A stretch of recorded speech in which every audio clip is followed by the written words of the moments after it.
13 years ago, I made a choice that completely changed my life. And today, my quest for well-being has taken me to California, what I like to call the Mecca of health. During my childhood years, I didn't practice any sports and wellness was not really a known concept for me.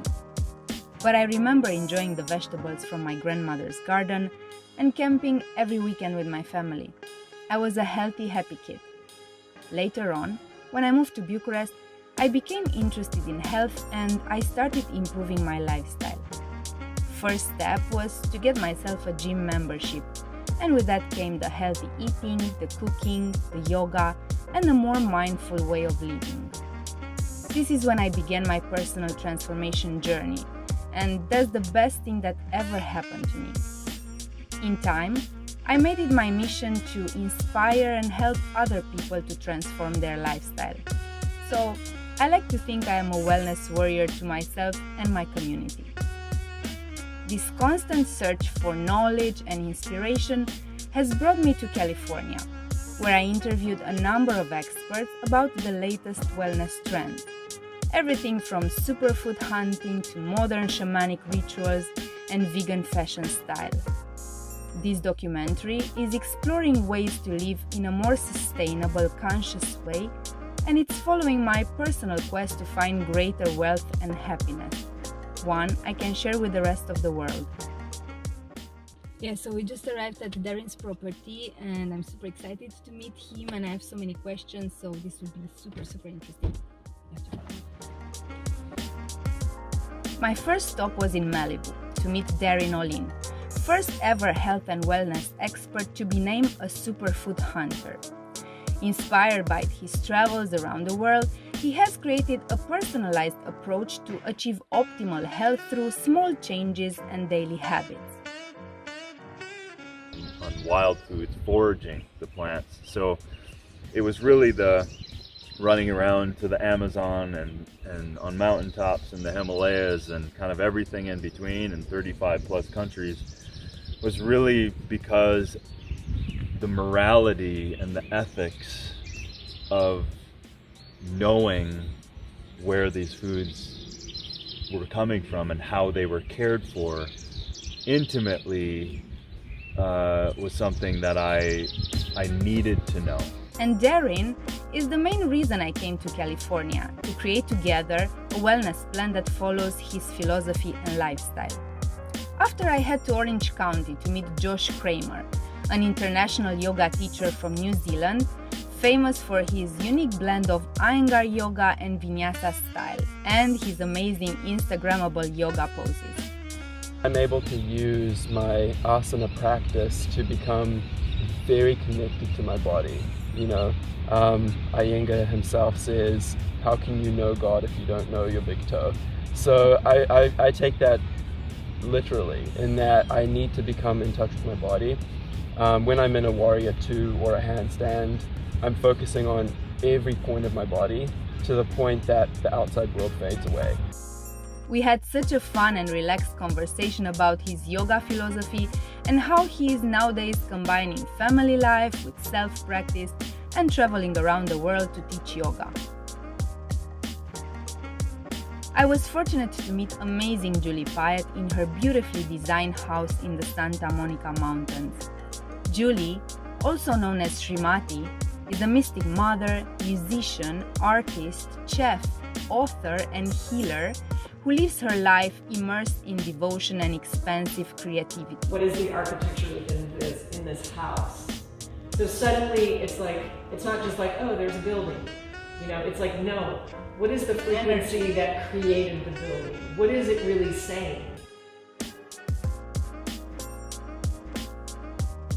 I came into this awareness after studying so She shares her spiritual wisdom as an integrative part of wellness, vitality, and realizing the greatest mission ever, fulfillment of the divine life. Let's say the Mayan elders, or many different lineages of Eastern Indian teachings, which I have a lot of past life connection with that strain, so they always came here.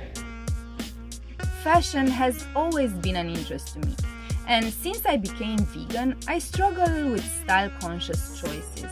So I decided to head to downtown LA and meet Emmanuelle Rienda, first ever vegan fashion stylist, and learn more about what has become much more than a trend.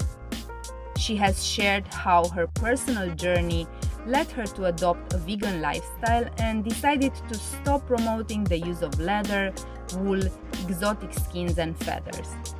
After discovering a new wave of vegan fashion designers, her vision led her to launch the first ever vegan fashion week. So yes, it was difficult financially, it was difficult emotionally because this is all I knew. This is a career I built. Now, Emmanuelle is the top vegan fashion expert in the world, as well as a trendsetter and expert in the world of design and production. Having enjoyed Four Sigmatic mushroom coffee for a while now, I was super stoked to meet Tero, the Finnish founder and visionary of the brand, and to learn everything about the mushroom kingdom. Born in the country with the world's highest coffee consumption, he took a centuries-old tradition of brewing mushroom tea to the next level. That heal you.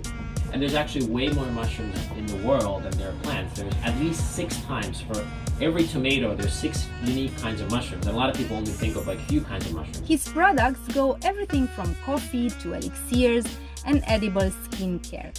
Yep, you heard that right. Skincare that not only you could eat, but you should eat. And both my face and tummy thank me and Tero for it. My passion for vegan food and music led me to Moby, musician, activist, and founder of the vegan restaurant Little Pine in Silver Lake, Los Angeles. Here I met Lou Oates, the executive chef of the restaurant. At the age of 23, Lou decided to make a change, and she realized she could vote with her fork and really make a difference with more compassionate food choices.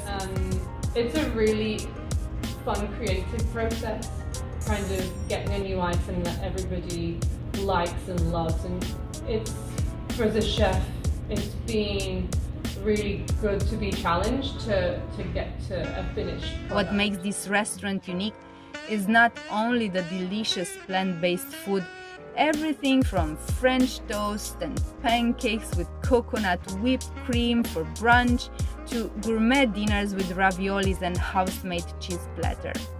But the fact that they donate 100% of their profits to the animal rights organizations.